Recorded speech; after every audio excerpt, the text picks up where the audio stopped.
Today's World Insight with Tian Wei. A roll over tariffs, then tensions over the currency. But China and the global institutions say it's a market-driven yuan. And Cambodian Prime Minister Hun Sen with another 5-year term after Sunday's election. What's on the agenda?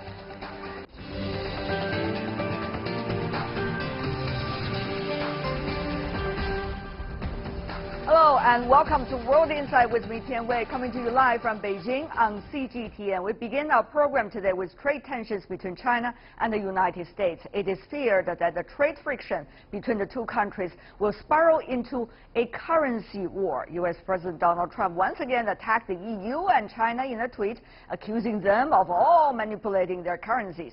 China was very quick to rebut the claim, and international financial institutions like the IMF said the yuan's movement is in line with the market. Before our discussion, here's what happened so far. It went short of a currency war. China's foreign ministry rejected the U.S. president's accusation of exchange rate manipulation, saying market forces are driving the value of the Chinese yuan. The value of China's currency depends on its demand and supply. It is normal to see it fluctuate. Right now, China's healthy economic performance can ensure the exchange rate of its currency is at a stable level. China has no intention of spurring exports through competitive devaluation of its currency. That stance will not change. The Chinese yuan has dropped significantly in recent weeks as trade tensions with the U.S. have worsened. Mr. Trump said China, the European Union and others had been manipulating their currencies and interest rates. He also slammed the Fed for raising benchmark lending rates, which, he said, eroded America's competitive edge. However, the International Monetary Fund said the Chinese yuan's movement is in line with economic fundamentals. The IMF and many U.S. economists say Mr. Trump's accusation simply doesn't hold water. I don't see any evidence for currency manipulation. The exchange rate has returned to about what it was in the first half of last year. In fact, I've seen that in looking at the dollar against many currencies. The dollar looked weaker early this year, and now the exchange rates have returned to about where they were middle to beginning of last year. So I think that the change has been in the value of the dollar, not in the value of the yuan or other currencies around the world, and there's no evidence that it was manipulation. Mr. Trump's combative tone has compounded fears of an all-out trade and currency war. Though U.S. Treasury Secretary Steven Mnuchin said investors should not be concerned about a currency war, the uncertainty created by escalating threats and counter-threats are already having a negative impact on businesses.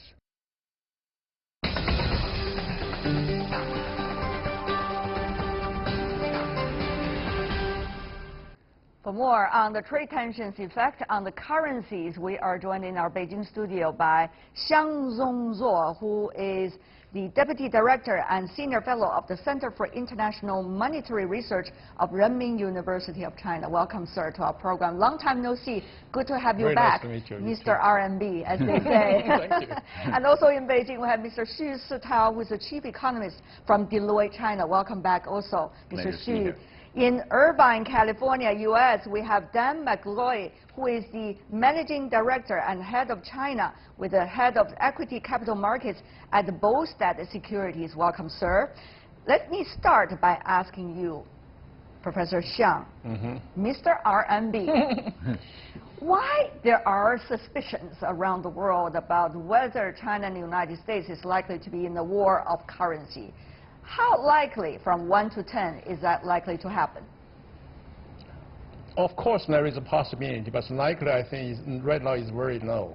Why? Because in these days, RMB is depreciating quite significantly compared with the level early in this year. And of course, Mr. Trump accusation of manipulation, I think, already caused some concern for international investors.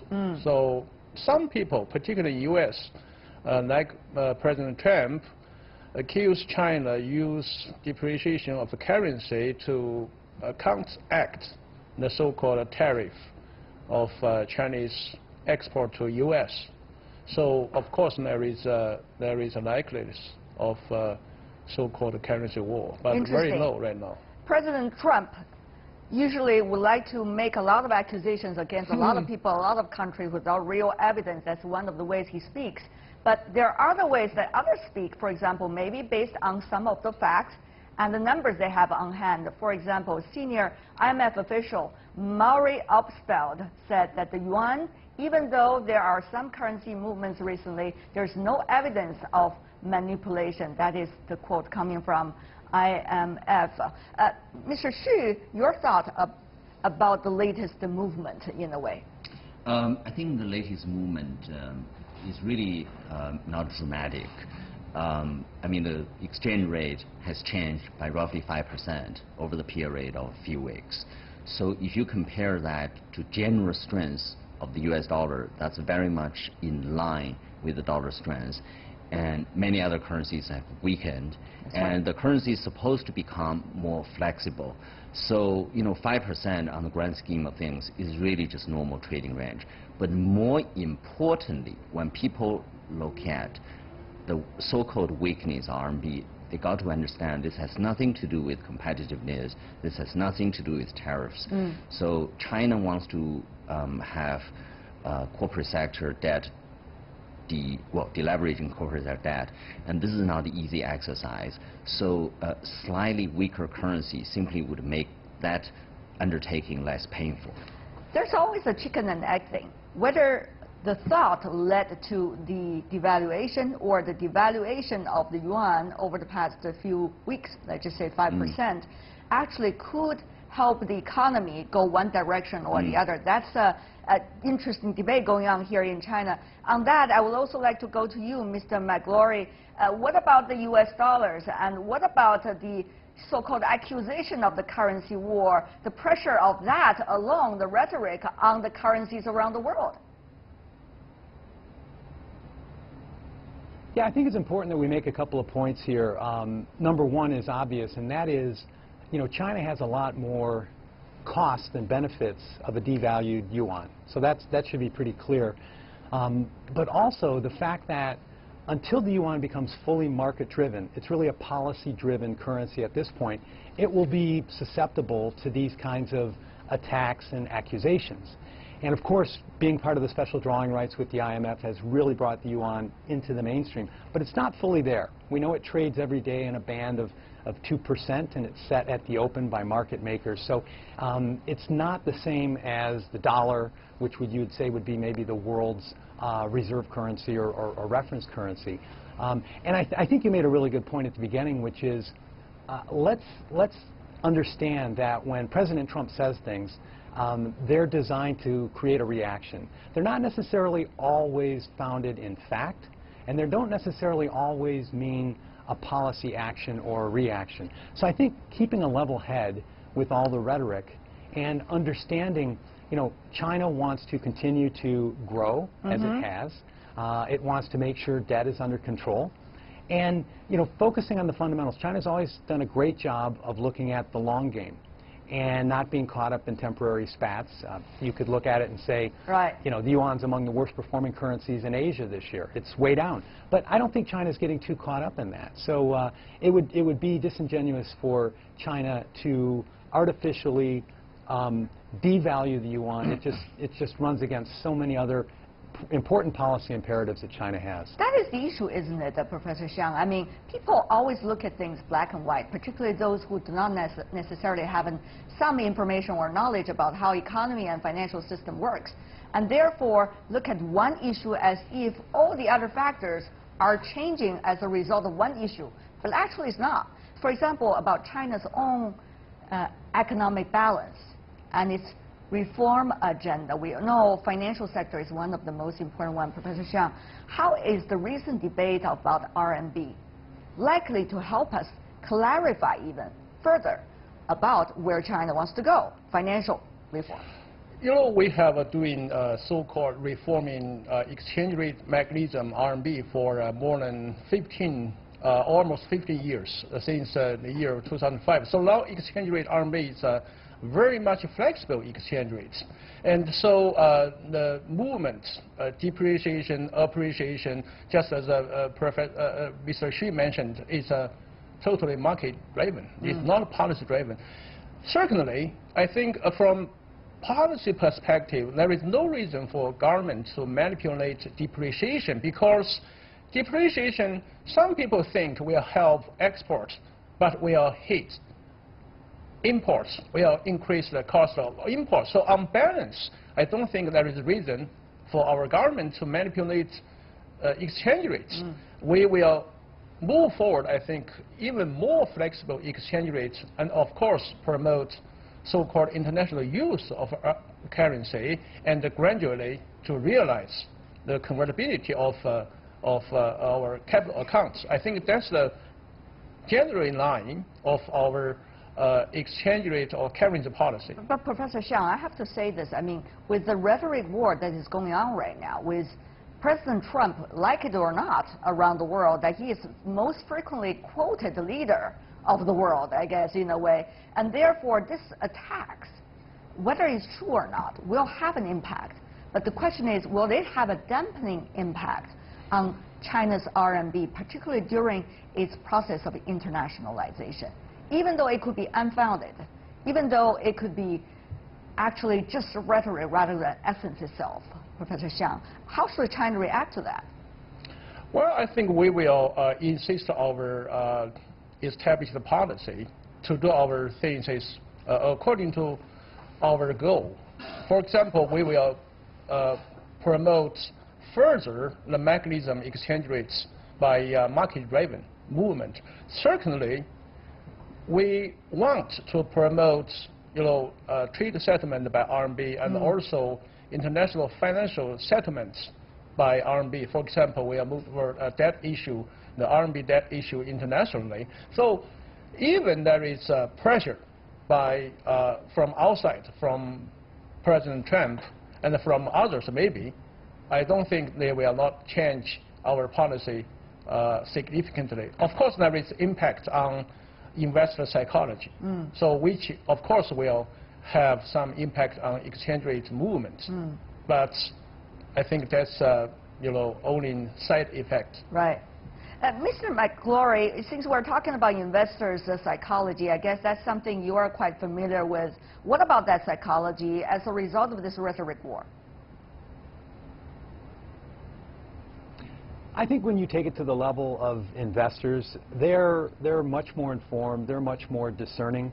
I think what we're hearing in these attacks, as you're calling them, is really a populist messaging, and that's designed for a certain base, and it easily fits into the rhetoric that the Trump administration has been putting out since before he was elected president.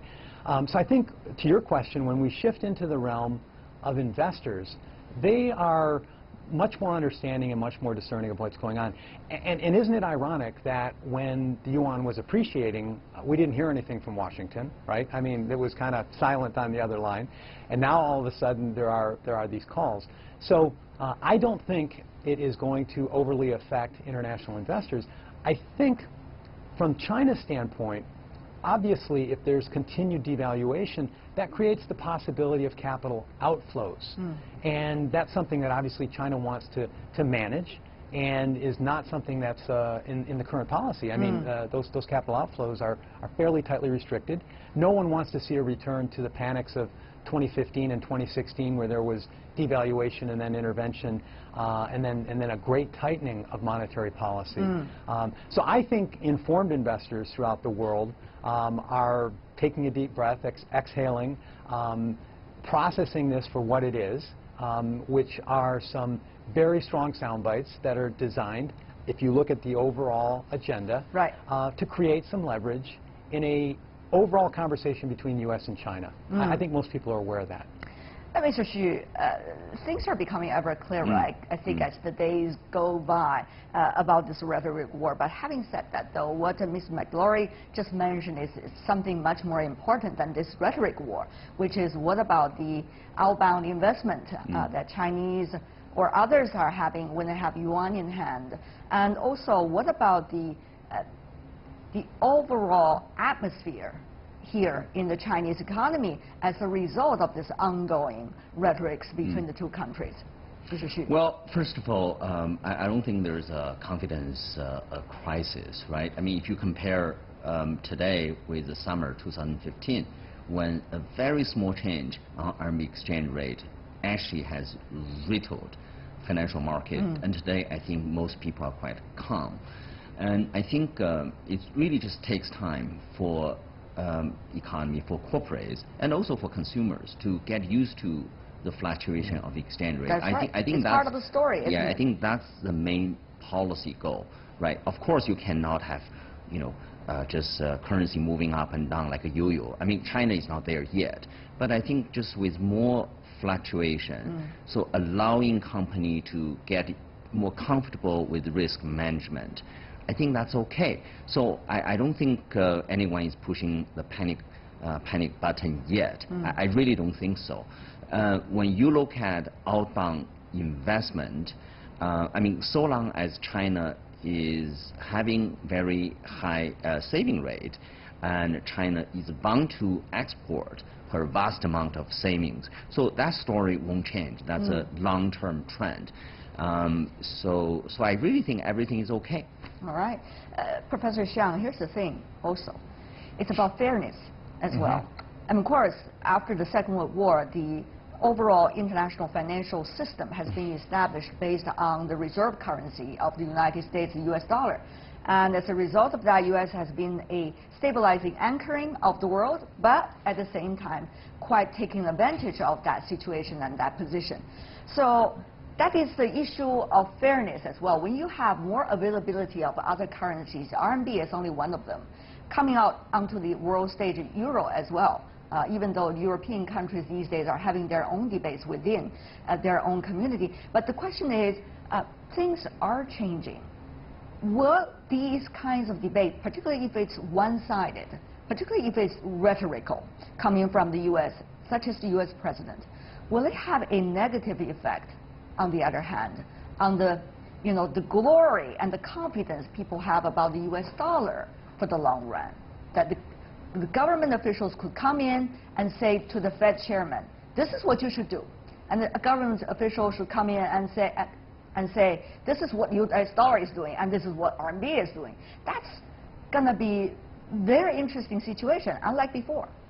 Professor. Well, I think if you look at the actual figures in terms of the total reserve money across the world, the U.S. position in these years, particularly since the crisis 2008, has been strengthening further.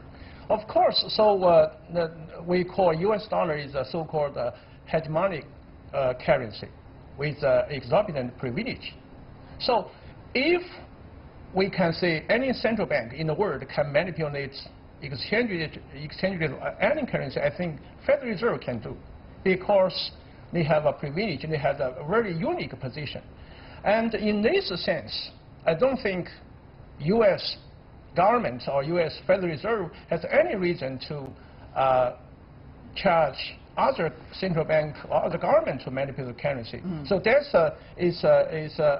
one of implications of so-called privilege of reserve currency in the world.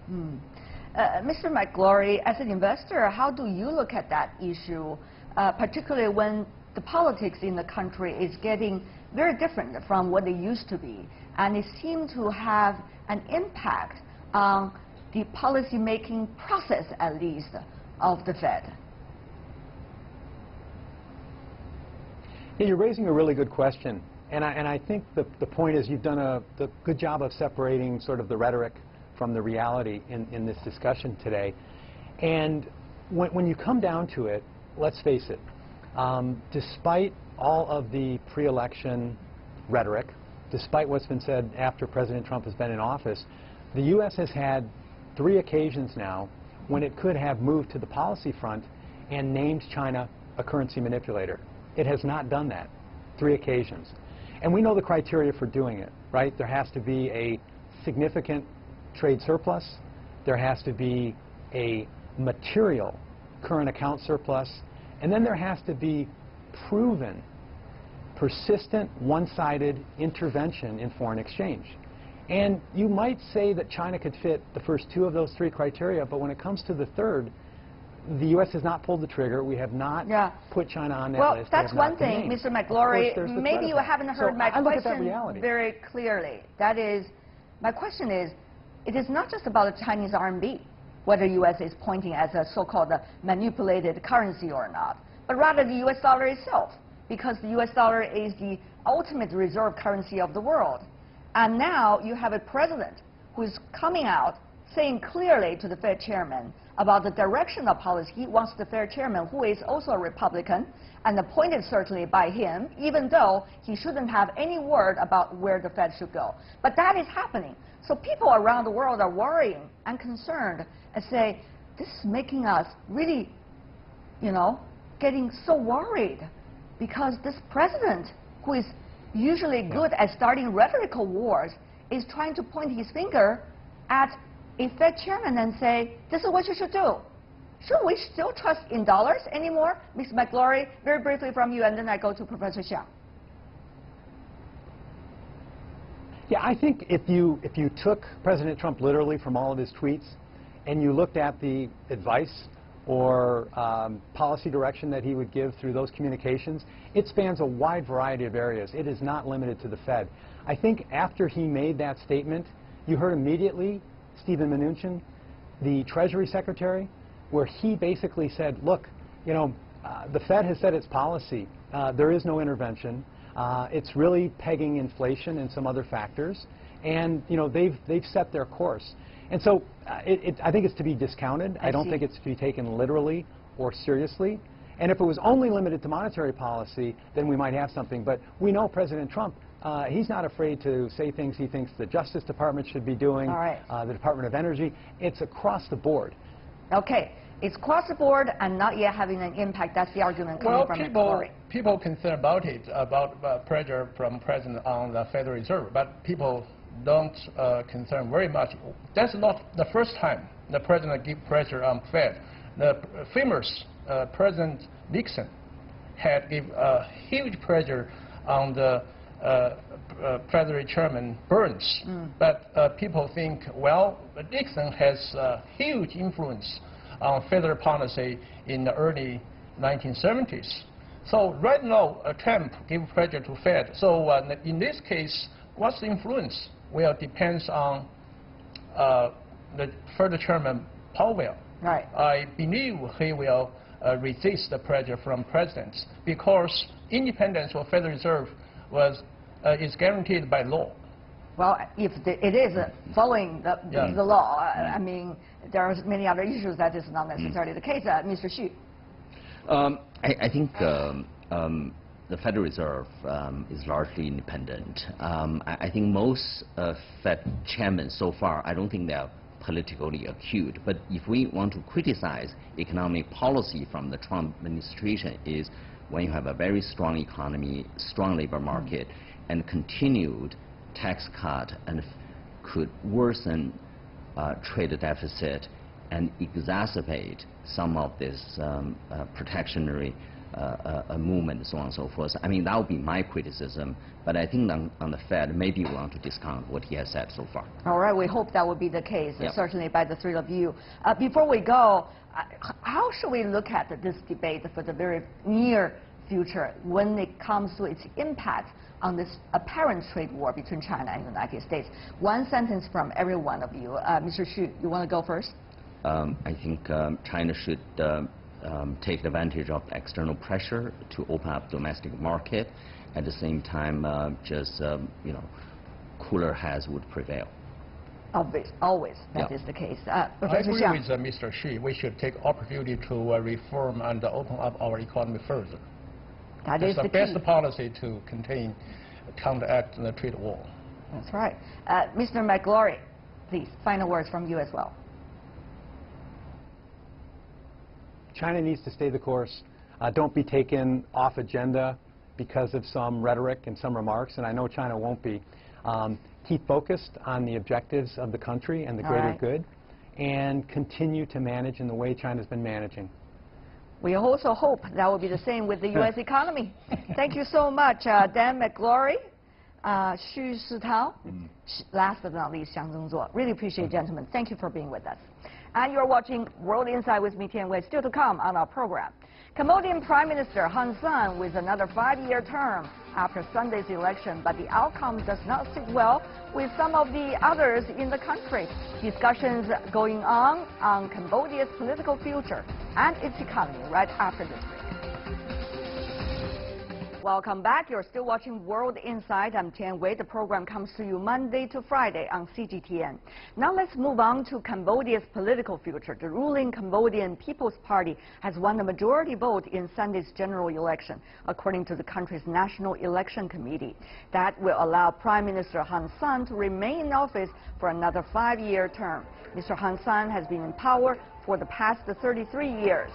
While 20 different political parties fielded the candidates in the race, the ruling CPP was awarded nearly 78% of the total vote tally, earning them all of the 125 parliamentary seats. The official results are set to be released in mid-August, a few weeks from now. The outcome of the election was never in doubt. Only the scale of the victory by the Cambodian People's Party and Hun Sen and the size of the voter turnout. With the main opposition party, the Cambodia National Rescue Party, ordered disbanded by the Supreme Court late last year, and despite 19 smaller parties running, the CPP is set for a landslide win. The election committee put voter turnout at 82%, surprisingly high given the CNRP's absence and boycott call. The voting went well. The people were happy to vote because there was good safety and security, no intimidation and no significant or remarkable issues which affected the election. Cambodia has enjoyed strong economic growth over the past 2 decades. But the government needs to make sure the benefits are more evenly spread, improve education, boost skills and productivity, and entrenched poverty remains a serious concern. Though the incoming government might not face much pressure from the opposition in the National Assembly, there will be no dimming of expectations from Cambodia's people for continued improvement to their lives.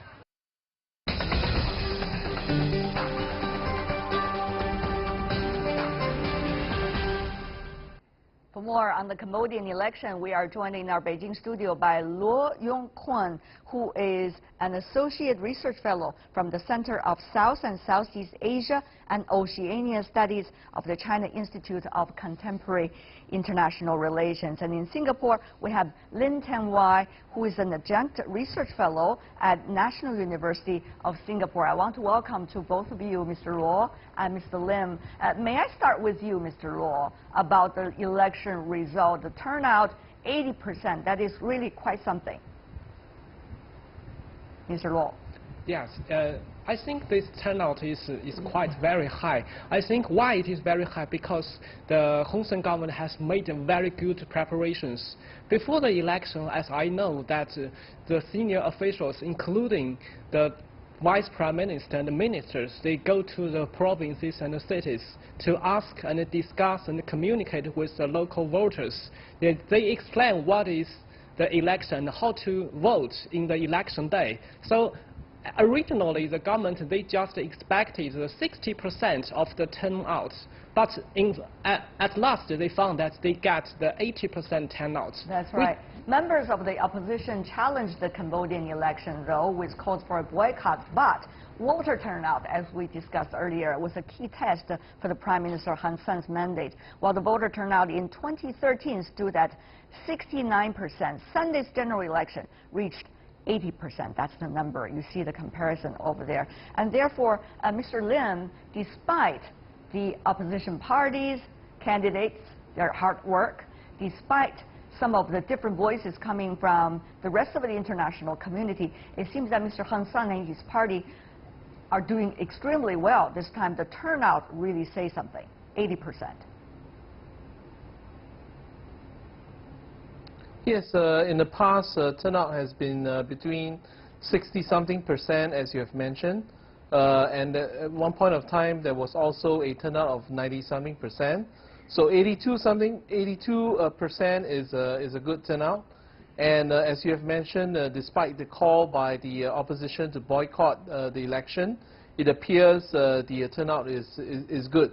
And one reason is because Prime Minister Hun Sen's government has made very strong statements telling the people to come out to vote as a part of their duty, and also to not heed the opposition party's call to boycott the polls. And I think the strong words and the speeches have actually contributed to people turning out and vote. And it appears this reflects the sort of confidence that the dominant party has had. Of course, there are critics of the election as well. And some critics, especially from the West, mentioned that there had been sort of dominance by the party in power, and also some unfairness in the election. So I think it's time for reconciliation and to sort out some of the nation-building issues before the various factions within the Cambodian election. That is exactly the key, isn't it? I mean, after all, a government has to deliver in order to win confidence and eventually the votes. It's the same, I guess, in Cambodia to a certain extent, and therefore, Mr. Luo, about the economic development, Cambodia has been quite active compared to earlier times, as the country has been in peace for quite some time. Tell us exactly what Mr. Han Sen and his party has committed that would really, from your perspective, could get Cambodia on a longer term of prosperity. Yes, of course. I think the economic development is very important for Mr. Hun Sen because it can help him to gain the political support. I give an example.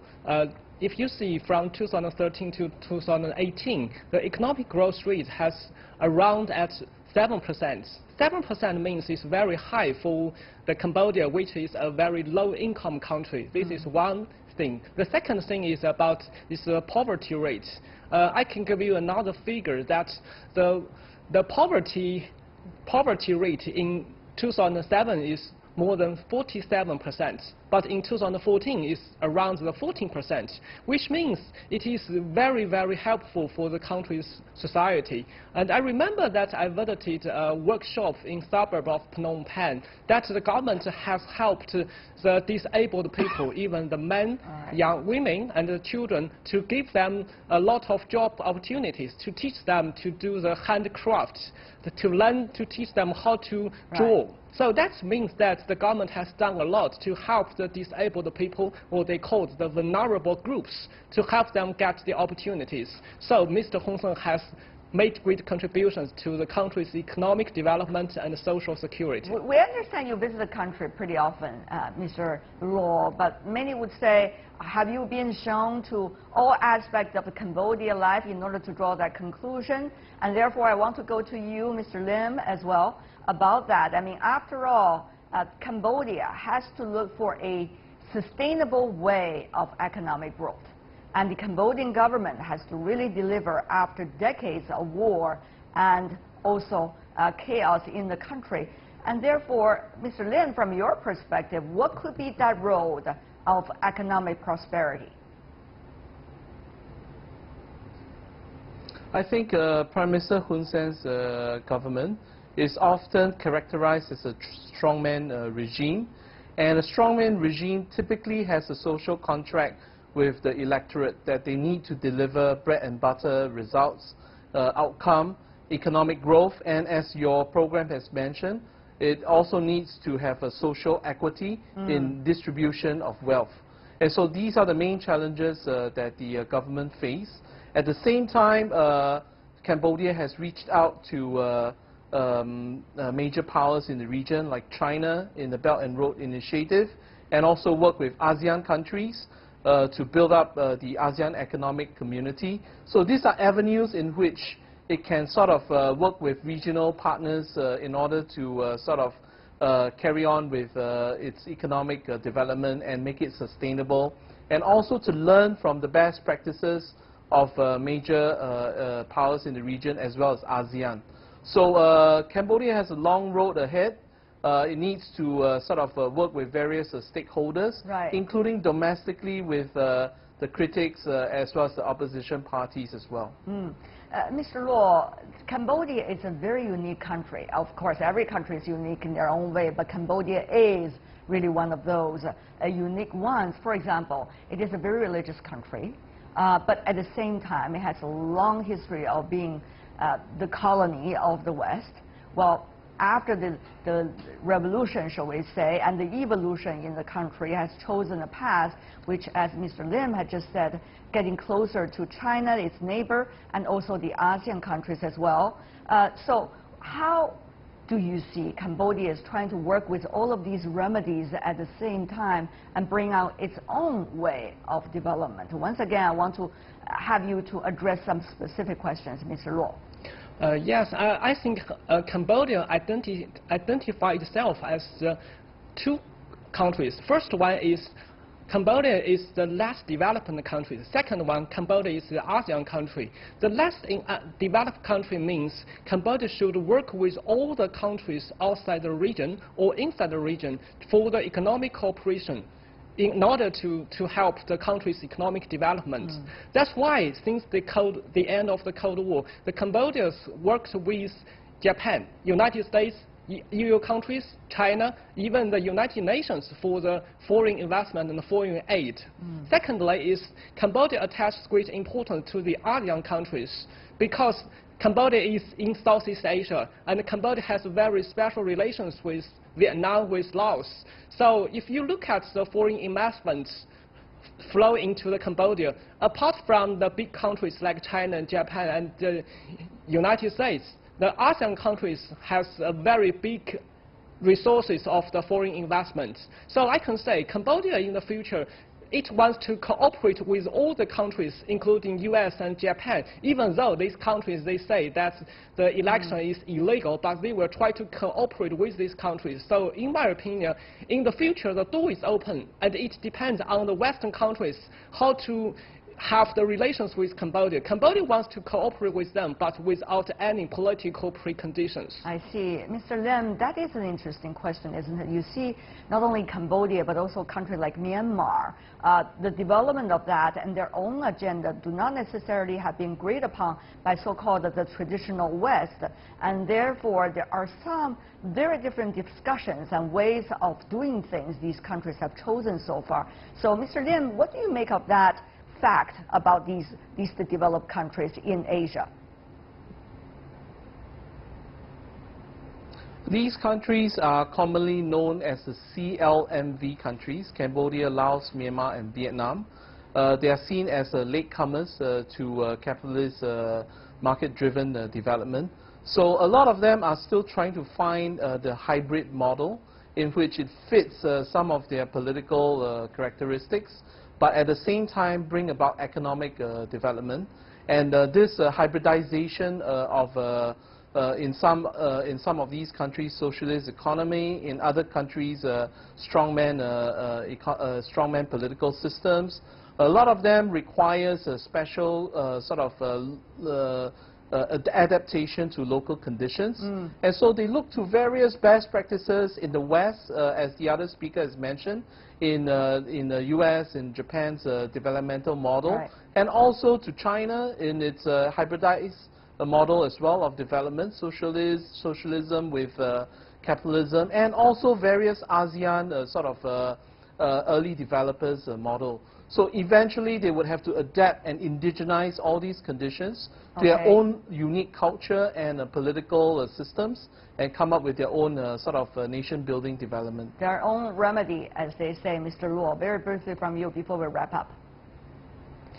Yes, I think in the future for Cambodia, the most important thing is to make very good relations with the opposition parties. Even though the opposition parties now they have called the boycott, but I think for the Hun Sen government, it should have cooperate with the opposition parties on the one hand, and on the other hand to collaborate with the international community, ask for more and more investment and techniques from the international community. That is very vital for the investments, for the country's development and society. Right.